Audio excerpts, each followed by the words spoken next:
else. There we go. We are all set. We are super excited about this morning because you know what today is. It is my absolute favorite day of the week. And the reason being is because, hold on, I just lost where I was at. There we go. I think we're back up and running. There we go. It is Wealth Wellness Wednesday. What does that even mean? Well, we're going to chat a little bit about before we get to our guests because we've got so much going on. But good morning, everyone. This is Carroll-Sue, aka Naughty Boss, live from Vero Beach in the home office today with two sisters. Hey, good morning, everyone. My name is Janice, aka Wellness Diva 5.0. And yes, I am nicer after kickboxing. So, Wealth Wellness Wednesday. Although, you know, still having a bad hair day, who cares? Whatever. Wealth Wellness Wednesday, and we are so excited to welcome back our amazing guest, Michele Olivier. And we had Michele back on the podcast on February 11th. So, you know, a little over 3 months. You know, it's been a minute. Yeah, and we were so blessed that we were able to reciprocate, and Carroll-Sue and I were on your podcast with your sister Bridget. So welcome back, Michele. Thank you. Yeah. I feel like we make a lot of podcasts together, but I feel like we make good podcasts, so that's okay. Yes, absolutely. And entertaining and fun and informative. How cool is that? I feel like that's like the ultimate podcasting trifecta. Like, you know, fun, informative, and funny. Like, there you go, done. Yeah, and it's life. So give us some updates. I know our listeners and viewers are super excited. We did get quite a bit of feedback from both podcasts. Everyone enjoyed it. They love the charisma. So we're feeling that. And we're super excited before we get into that to announce that you are going to be one of our roundtable panels for our 250th episode. And we're super, super pumped and excited about that because we love collaborating not only with many different aspects of health and wellness, but different personalities. So it's going to be great. Well, I mean, I think you guys always bring eclectic. So I have faith that the panel will be, if nothing else, very interesting for everybody involved. I'm super excited about it. We're blessed to have you. So tell our viewers and listeners give us some updates. What's going on? How's your podcast going?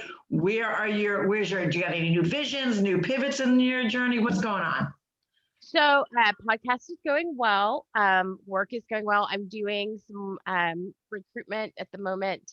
I'm doing some hiring, which is good for me and good for business, but also there's a reason that I don't always do a lot of recruitment anymore. I'm too old for that shit, as they say. Yeah. But otherwise, things are going really pretty well. The market is starting to really heat up. Like people are just flying off the shelf. If you are looking for work and you're not getting a job within about 4 weeks, you need to get help because something is going wrong. Because right now, like, good people are just not staying on the market at all. So. And you know, you bring light to that because obviously of what your career is, and maybe tell, because we might have some new listeners on, let them know what you do, but also correlate that with what's going on with those that are staying home, sitting on that couch, and collecting that money. So I am a recruiter of over 20 years experience, but I also do resume writing and career coaching and all of that at the same time. So, and usually I focus more on those parts of my business. So like I said, at the moment I'm doing getting back to my roots and doing some old school recruitment stuff as well. So that's kind of where that knowledge base comes from. And obviously, like, I keep up with the market trends and all of that because I have to for what I do. And so what we're seeing is that the market, we're expecting right now, we have more people, there are more jobs being advertised, more open vacancies now than there were in February of 2020. So before the pandemic hit, we are anticipating being at a national unemployment level of less than 4% by Q4 of this year. And for people who don't speak business, Q4 means like the end of October. So that is insane. Like that's such a turnaround from where we are. And what we're seeing is that with the pandemic, people had to make really hard choices. People lost everything, right? People lost homes, they lost their apartments, what have you. And more people had to move in with, consolidate their living. They moved in with mom and dad, they moved in with friends, what have you. And as a result of a lot of that, people are in a position like they've battened down the hatches, as it were. And so they're in a position to hold out for something that they really want to do. And what we're seeing for one of the first times is that there's a lot of pushback from candidates that in the past, historically, people were like, oh shit, I need a job. There's a job, grab the job, hate the job, change the job in a year. And now people are like, those guys are jerks. I'm not going to work there. I'll just keep being poor for another month because they've already trimmed like everything down so that they're able to survive and they're just refusing.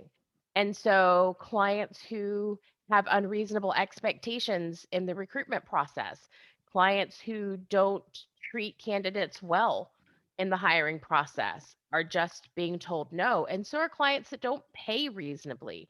So historically, there are areas that are really, really underpaid where people are working, who have the expectation that people are going to work 50 hours with the extra 10 hours a week being for free. And people are just saying no. And I think that's a really interesting time for our market. And as a result, a lot of clients and a lot of businesses that I know and work with are like, wait a minute, we can't just do what we want to do anymore. What does that look like? I got an interesting question regarding that because I think there's also a flip side to that. And I could be totally off base, totally wrong. And you're the expert, so I would love to hear your input. What do you say to that person that, is obviously holding out or prefers to collect what they're collecting? And what does that do to long-term with their resume? Because certainly if I was, we are independent business owners of ourselves, but if I was in the hiring market and I was presented a resume where there's this, understandably a gap for a certain time frame during that pandemic time, but now it's stretched, knowing what the market is right now, knowing that there's a plentiful of jobs, and the old-fashioned mindset as well as, you work up the ladder.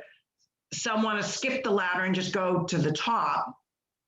But at the same time, I can understand those that are looking for a decent wage as well. Now they're not out. Like you said, they're not accepting the offer. Now you've got this huge gap in your resume long after the pandemic that stretches really from, I would say, the end of last year, early this year, because that's when things started to turn around a little bit. Different states were opening up as early as back as December, some even earlier than that. And now, here a year later, or even going into Q4, as you say, and they're still not working. And now as an entrepreneur or business owner, you're looking, you say, I know that there's been jobs out there. What have you been doing for 9 months, 10 months, 11 months? So that's a very complicated question. Right. And so there's a very complicated answer to that question. So the short answer is that different companies and hiring managers are handling it differently. So some people are sticking to what you rightfully pointed out is a dated view of if you have a big gap, that's a problem. But I will say that that is one of the areas specifically that HR, recruitment, and everybody else is doing a lot of work to say, look, that's kind of a dick move on your part. Life happens.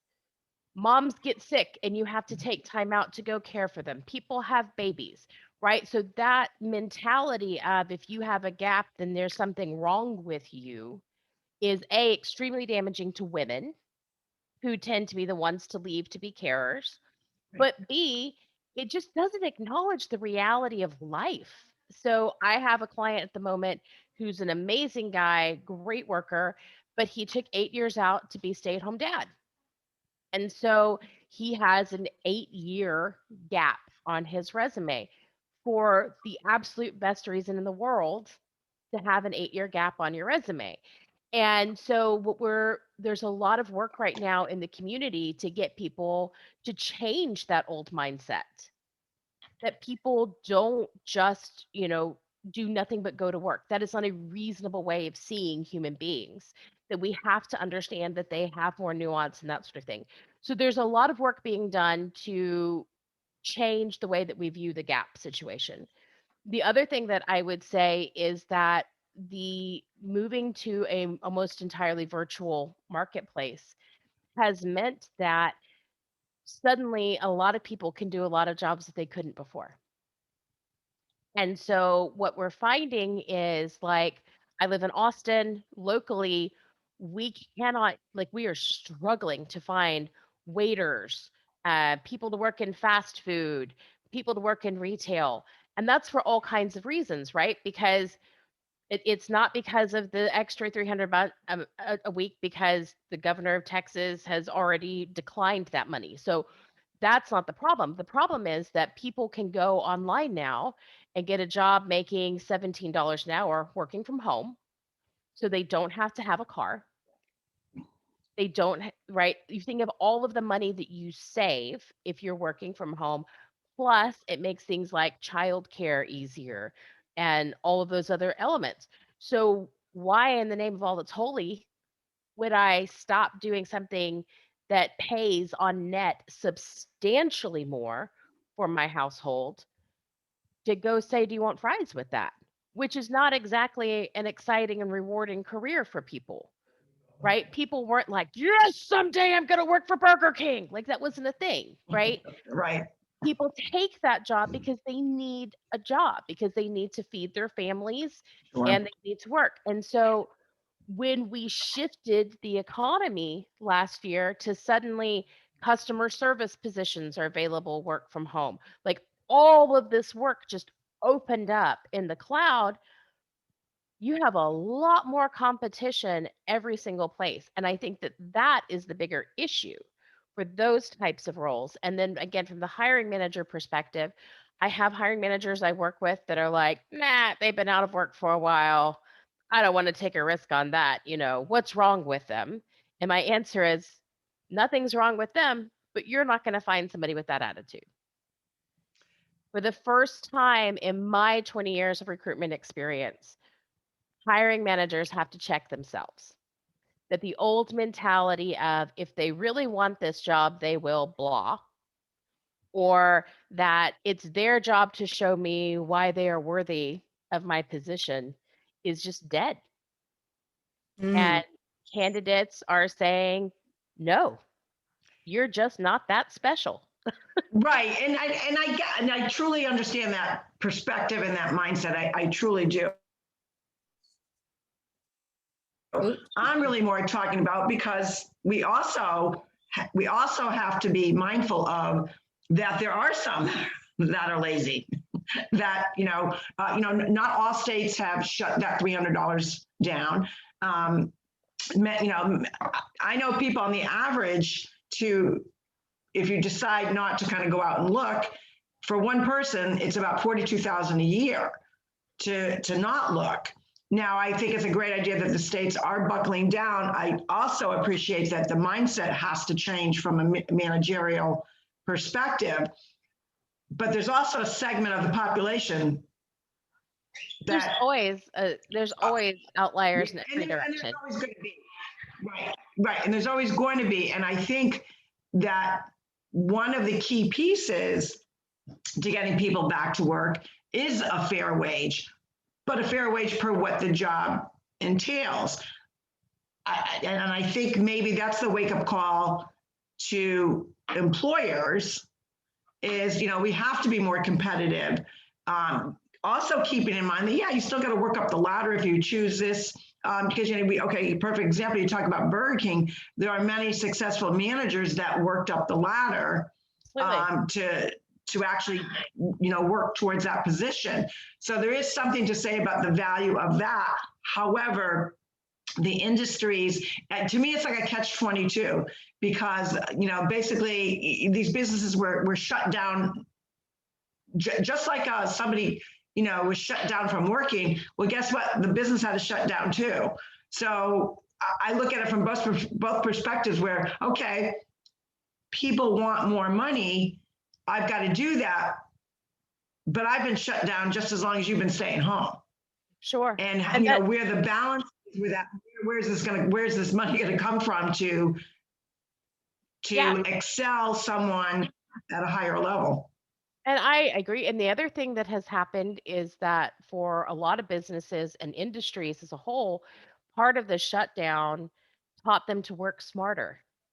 So it forced a lot of better technology, a lot of automation that had been kind of lurking in the shadows, but they hadn't really done yet. And now that's been implemented. So they're saying like the hospitality sector, for example, particularly hotels, they do not foresee a need in the next 5 years to go back to what used to be 100% staff, that they will probably not exceed 30% of where they were. And that is huge. But it's because they made better systems. So there was a lot of things that previously had been done by individuals or very manually and that sort of thing. And then when COVID came and they got stripped to their core, one of the things about that is it gives you the opportunity to redo everything. And a lot of organizations did that. So, as much as there is a lot of opportunity and there are positions, one of the things that is a challenge is that a lot of people are going to have to pivot and that there's not going to be a path back to where they came from. If you previously did, front desk people in hospitality, like at hotels and that sort of thing, and salespeople as well, they're just not, they figured out different ways of doing it and they're not going back to that same level. So if that's where you come from, you need to start thinking about where else you want to go. Because they're open again and people are going back, but they're just working fundamentally differently than they used to. And that's true for a lot of other sectors as well. Healthcare is a huge one for that. When everybody got diverted to COVID wards and fighting the pandemic, and they were trimming back on all the administrative stuff and trimming back and trimming back. Well, now they're like, wait a minute, we just automated all of this stuff that we used to pay 6 people to do. Now I don't need 6 people. And those technological solutions were there for a long time, but it takes something to make you want to input that change.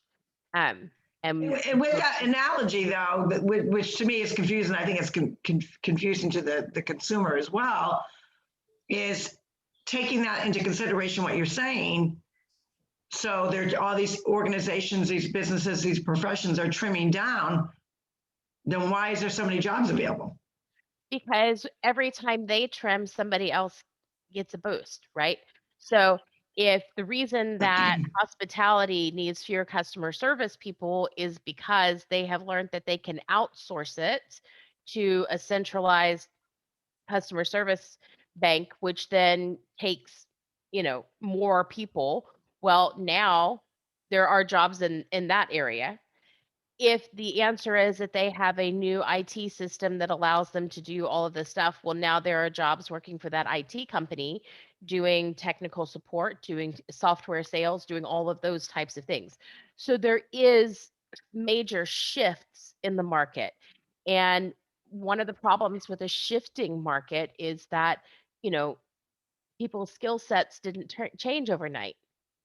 So a year and a half ago, maybe you were working front desk for the local Marriott. Great.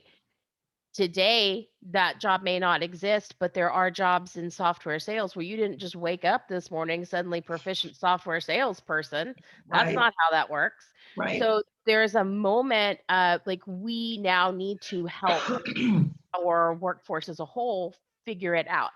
And the good news is that there's such skill shortages in those areas that companies are really genuinely looking for things like transferable skills and looking for ways that they can provide that upskilling themselves. A, because I think that the pandemic has made a lot of employers a little empathetic, that like we get it. Right. 2020 sucked for everybody. We're all kind of in this like, let's not be a jerk to each other for at least another 18 months to make up for it. Right. Like, and there's just not enough people for them to hire, so they have to think outside the box. I can't bring you 5 candidates for your software sales because they don't exist because your competitors already hired them. What I can do is find you 5 senior, really seasoned salespeople, and then you can teach them software. I can do that. Yeah, that But they makes so may much come from sense. a hotels industry. And so that's what you're seeing a lot of.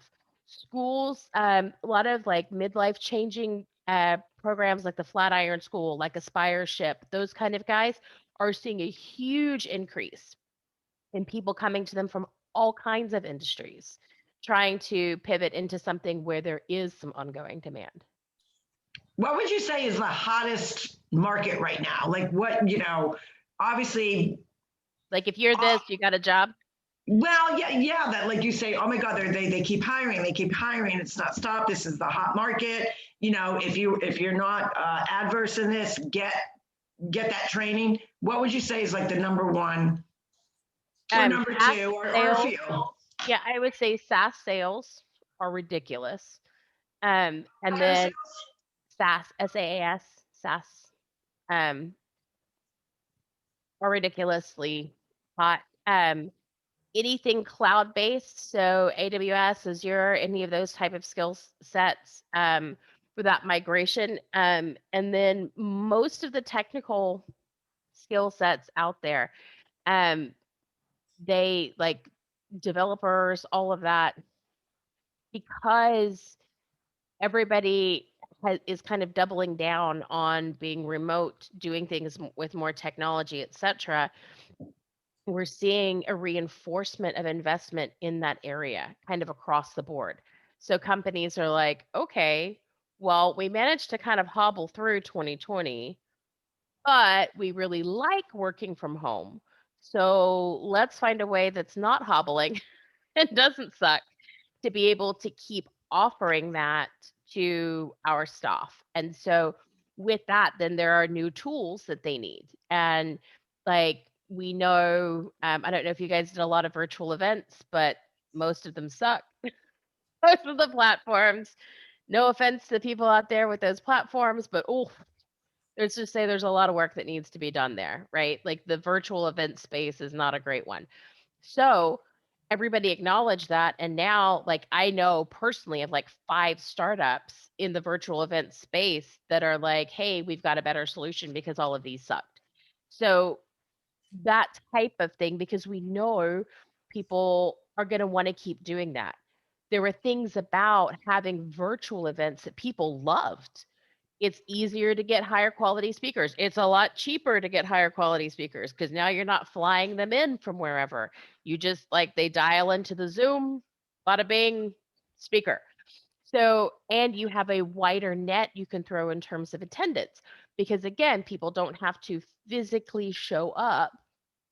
They can just dial in for the event. So people are looking to move to hybrid events, to fully online events and that's true for a lot of like the conferences that I know and care about. And so in that space, and that being the case, you now have this whole new huge market for technology that didn't exist before or did, but on such a small level that it wasn't really the same level. So you just have like, we're having this really huge moment of shift in terms of how we do business, how we think about business.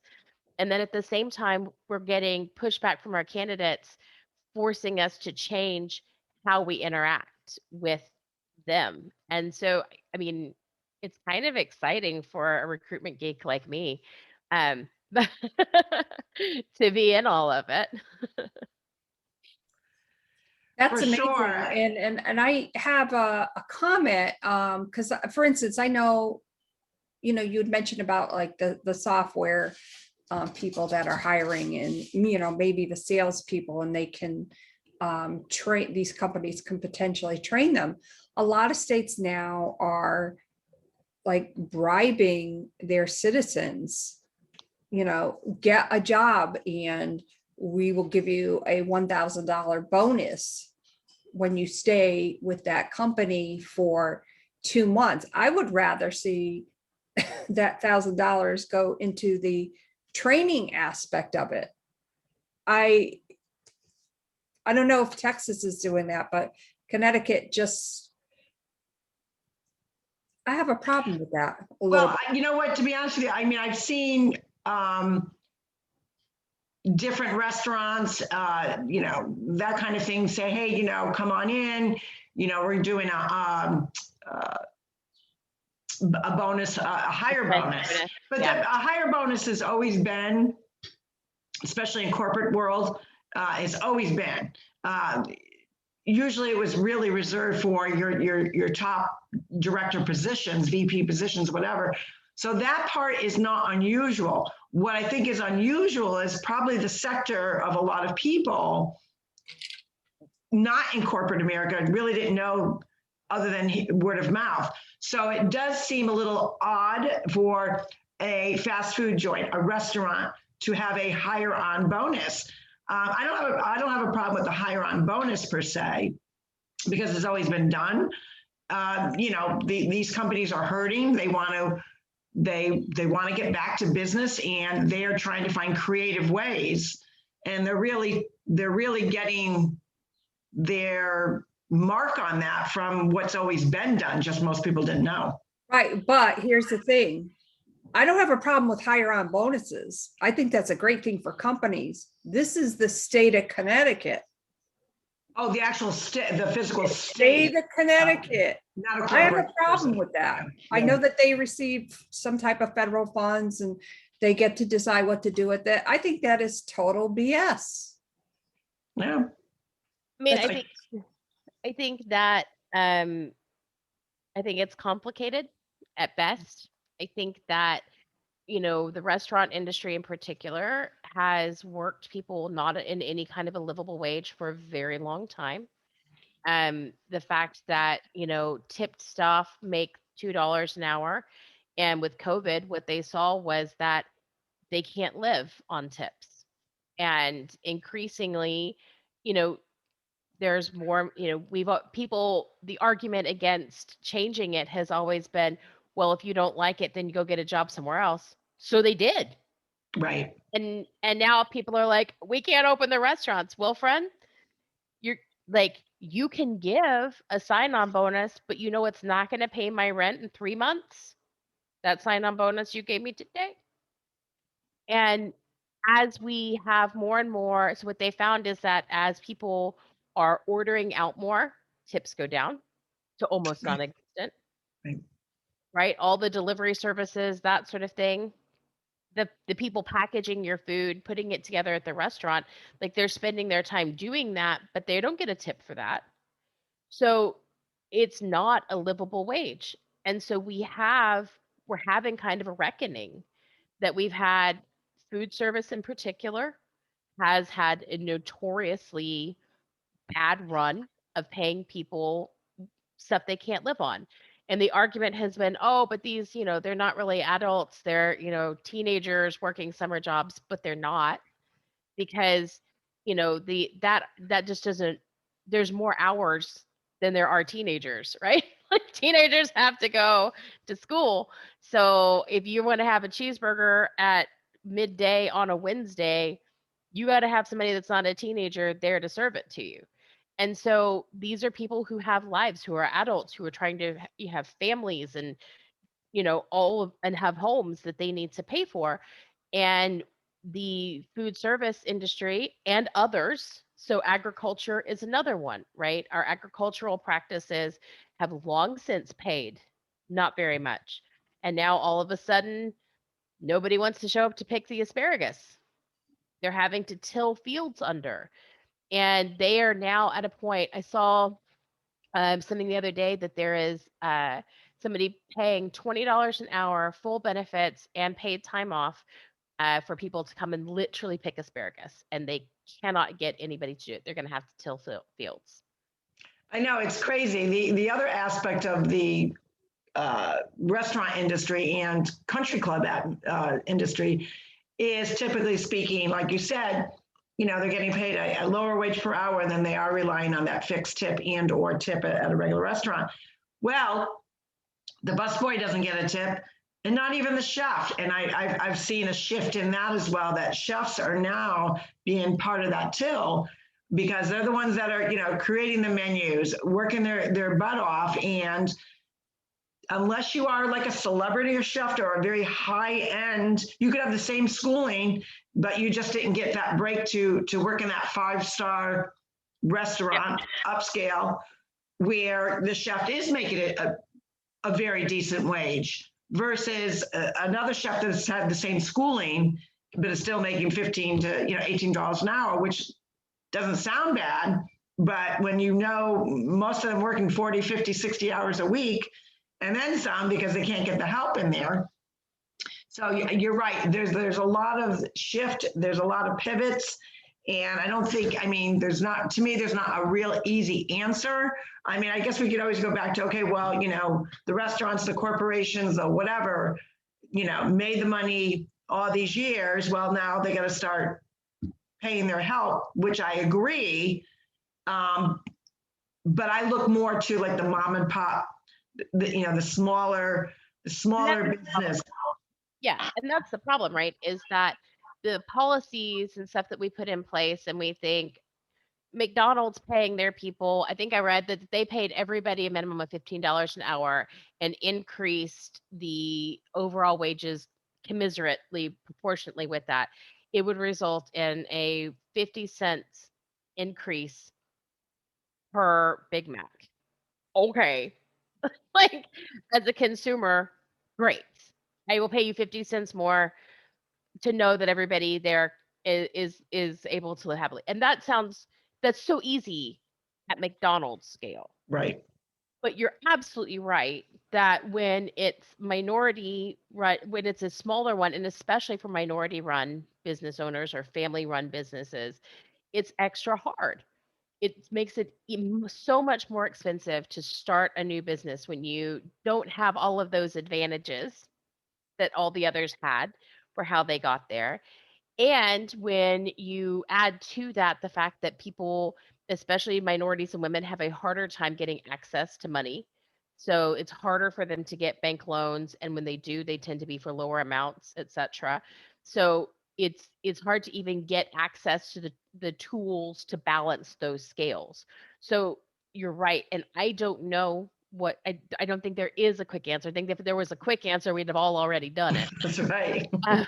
But I think that from a people perspective, like if you are looking, that's part of why I say if you're looking for a job right now, and if you're not having luck, then you need to talk to somebody, because there's something wrong with what you're doing. Either you have bad tools, so you have a shitty resume, you're not good at interviews, something like Right. that, or you are not understanding the market, and so you're applying for the wrong kind of jobs. And I see that a lot. I see people who are like, they say they want these 5 things. I know those 5 things. And I'm like, oh, friend, you think you know nothing, Jon Snow. Right. And that's so I use myself as an example on that. One of my girlfriends very sweetly sent me a job ad the other day. She was like, hey, you should totally pack in the whole business thing and go apply for this job. You'd be amazing. And it was like VP of talent acquisition for some like F50 company. And I was like, I appreciate that that's where you see me in your head. But let me tell you the laugh they would have at my resume. Have I been director of talent acquisition for an organization? Yes, I have. Have I been director of talent acquisition for a many thousand employee organization? Yes, I have. Is there a world of difference? between that and direct VP of talent acquisition for a global F50 company? Oh, Oh yeah. my God, yes. And like, so that's, I am self-aware that I'm like a good 4 steps in my career from even entertaining that. But not everybody is. Some people see, oh, I did XYZ for this company for years. I totally know how to do that. No, girlfriend. No. I'm glad that you did a lot this is especially true of people who work in like accounts receivable. They're like, oh, I did, ARAC for years for my company. I can totally do this job. Girl, your accounts receivable were like less than 250K per annum. This one is looking at 300K a month. That is just a different job. Right. And What it's would certainly you what scale. would you suggest? What would you suggest to to someone to really making sure that they're with either in their niche or their expertise? And it's not to say obviously that you can't shoot for the moon and look for bigger and better and promoting yourself in such a way that because maybe you were never presented the opportunity and you couldn't do the work. But what would you say is like the first step to make sure that they're at least heading in the right direction with their skill set versus the actual job that they think that they're qualified for? Yeah. So I would say look at the numbers. So the numbers are your indication. If you are more than 10 to 20% off from their numbers, that's not the same job. Nobody is going to take you from so my husband works for one of the big 4. And he had worked for huge companies before, like ConocoPhillips, Microsoft, like not small players. And he had always talked about working at enterprise scale because he's worked for giant companies, right? And then he got to the big 4. And previously, he had done software licensing negotiations for huge companies, like 150,000 employees, right? He was like, no, no, no, no, no, no, no, no, 600,000. He was like, we are the 10,000-pound gorilla in every room. I think it's just like, it's not even a negotiation. We walk in and say, this is what you're going to change to the product if you want us to keep using it. Good talk.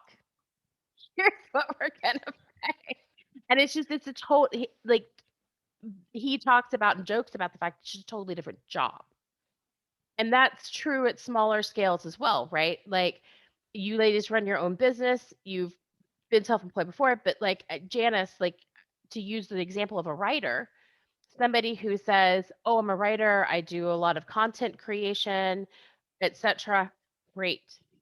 There is a fundamental difference between I do content creation, I manage communications for this small nonprofit, and I am head of communications for this global enterprise, head of communications for ConocoPhillips. You can pay me enough to do that job. That's a shit show looking to happen, right? Because they're the kings of fracking, so everybody hates them.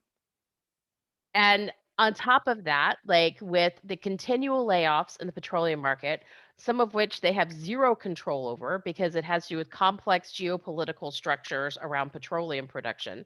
Like, and that's their job to manage that and try to make people hate them less. Oh, hell no. Nope.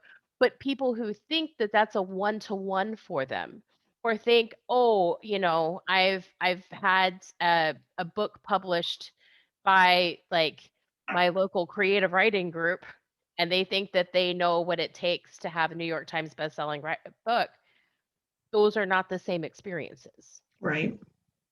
And so that's what I mean by scale. If you do budgeting, right, the first time you look at a budget spreadsheet that has 7 figures that you're responsible for, that'll stop your heart. I don't care how big and bad you think you are. You're like, oh shit, goodness. What did I get myself into? How the hell am I supposed to be responsible for $7 million a year? Who thought that was a good idea? Have they met me? Right? Like, that it's a different moment. And you have to have gone through some of those before you get into here. So I would say let the numbers be your guide would be my first one. And then the other thing I would say is my recommendation to people is to get somebody in your sphere who you trust to be a reasonable person, but that and give them a job ad that you're interested in and a highlighter and have them go through and highlight all of the things that are relevant. Talk to them about what this job does, make sure they understand it. And then when they are ready, you give them covered up your resume and you put 20 seconds on the clock and you give them the same highlighter and you have them highlight in 20 seconds all the things in your resume that they can see that are applicable to that job. And Great tool. if they find fewer than 5 things, you're never going to get that job. So you have a choice. You can rewrite your resume. Or if you go, I don't have more than 5 things, like that's it, that's all I got, then that job is not going to happen for you because that's how recruitment works. And that's being realistic and accountable to say, okay, this is my niche, this is my expertise. And while I may do some of that on a very small scale, I'm probably not going to be a candidate for that company to actually, sift through whatever they got to sift through, go through all the emails and a quick, that person just doesn't have what it takes. And I would imagine, Jan, don't you think that it would also really help that person to not set themselves up for failure by doing exactly what you said, don't you think, Jan? Well, yeah, because the thing too with applying for jobs, it wasn't, years ago where, I can remember going in with my resume and being hired on the spot. It's totally different. So when you're in my respectable age bracket, emailing out your resume, in some respects, it's a little more intimidating, I think. And that's why I think it's a great idea to have a career coach or recruitment specialist such as yourself, like go through the process of, having your resume reviewed to, maybe change it around, or, if you're, for instance, applying in the, software industry, for instance, if I'm applying in the software industry, which I wouldn't do, my background is basically all legal. So I could see somebody definitely bypassing. So it's not just send one resume out for any kind of job. So I think that has to be looked at as well. And I think so. The biggest thing for me, honestly, when you talk about especially that age bracket situation, is that the assumption for people our age and above, that is that you get a job by a resume these days. I will tell you right now, as for the roles that I'm recruiting for, the guys that I have that find me people that have, and if they don't find you, you don't have a chance because you go through them and then they go through me and then you get to go to the hiring manager. I don't even see your resume. They don't look at resumes. They go straight to your LinkedIn. All I get is a link to your LinkedIn page. So if that's hot garbage, guess where you're not going. And so that's a great point. people do not realize how important LinkedIn is. And I will tell you, the hiring managers, they don't read the resume. They click on your LinkedIn.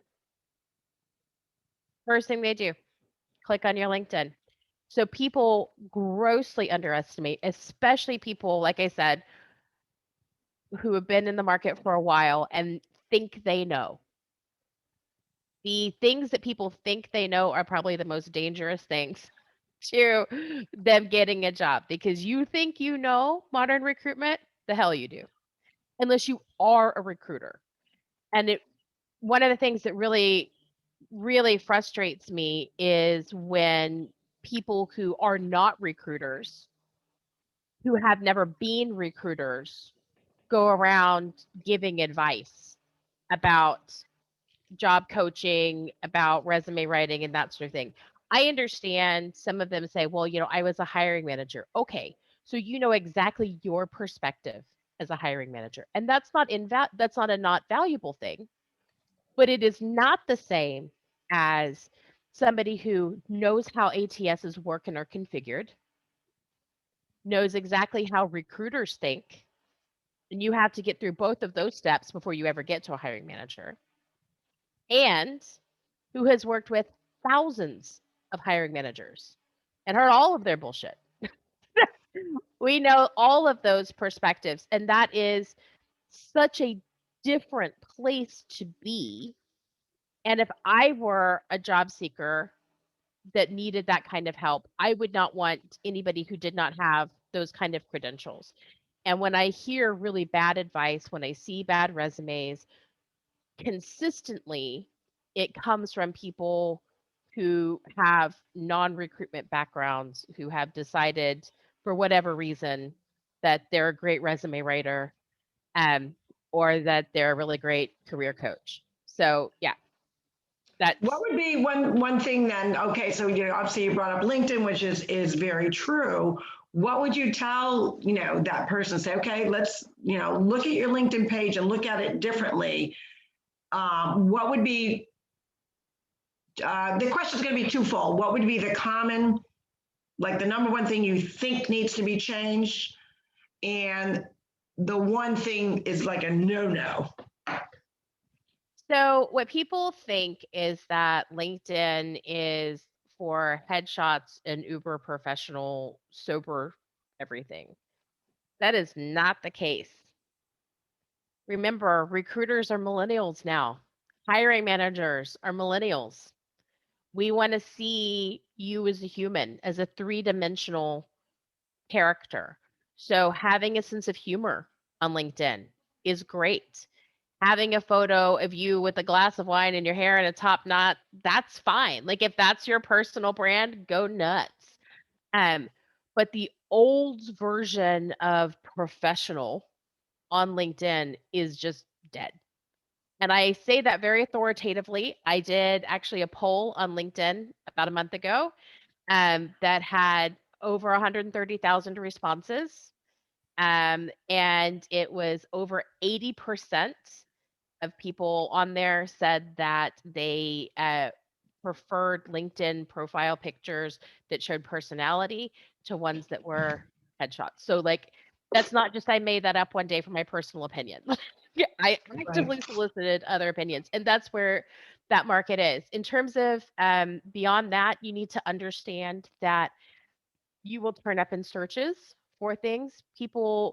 One of the things that people think they're doing that they think is smart is they set everything so that only recruiters can see it.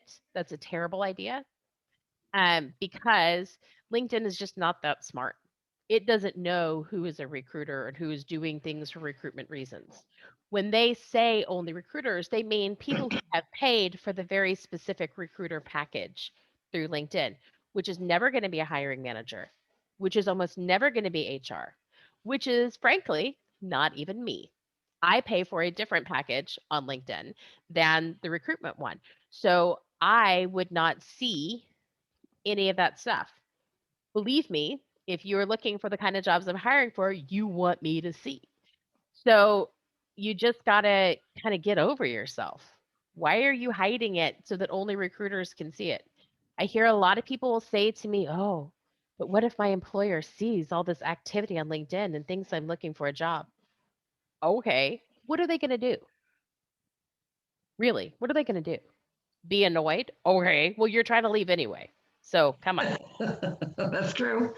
But also, it's a little narcissistic to feel like they would notice, because the only way they would notice is if they went to your profile. And then my answer for what do I say is very simply maybe point out that it's 2021 and that in 2021 professionals have a robust presence on LinkedIn, and that you're not necessarily looking for work, you're just trying to look more professional and engage with the community more. And I feel like that's a pretty goddamn fair answer because you Yeah, should be doing those things. So exactly. those would be my big sort of high level LinkedIn tips. Wow. Yeah, there were lots of great information. I'm just, whenever you think that you kind of understand what's going on with the job market or how to apply for a job or get a job, it really gives you a lot of different things to think about. Wow. Right, because again, it's evolution. It's just being updated and current. And I think this past year, there's been so many pivots in many different directions that the average person looking for that job is kind of lost. They really don't even know that these changes have existed. Some have the mentality, everyone's hiring, just go out and get the job, and really not sit back and say, let me review where I'm at right now. What do I look like on social media, my LinkedIn, my personal life, my business life? What do I look like?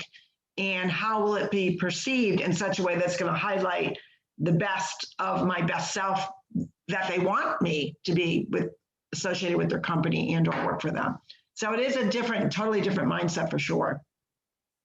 And I think that it's new that companies want you to have a personality in the process. Like again, in the 20 years that I've been doing this, that has really shifted, right? That in the old days, it was very like, you come in and everybody's very somber, and then you don't get a sense of personality or a sense of humor until later. Whereas now, I literally, when I'm talking to hiring managers, they're like, yeah, but what is he like? Like, is he cool? Would we want to have a beer with him? And that's a genuine kind of thing that they're thinking about and talking about. And that is so different from where we were before.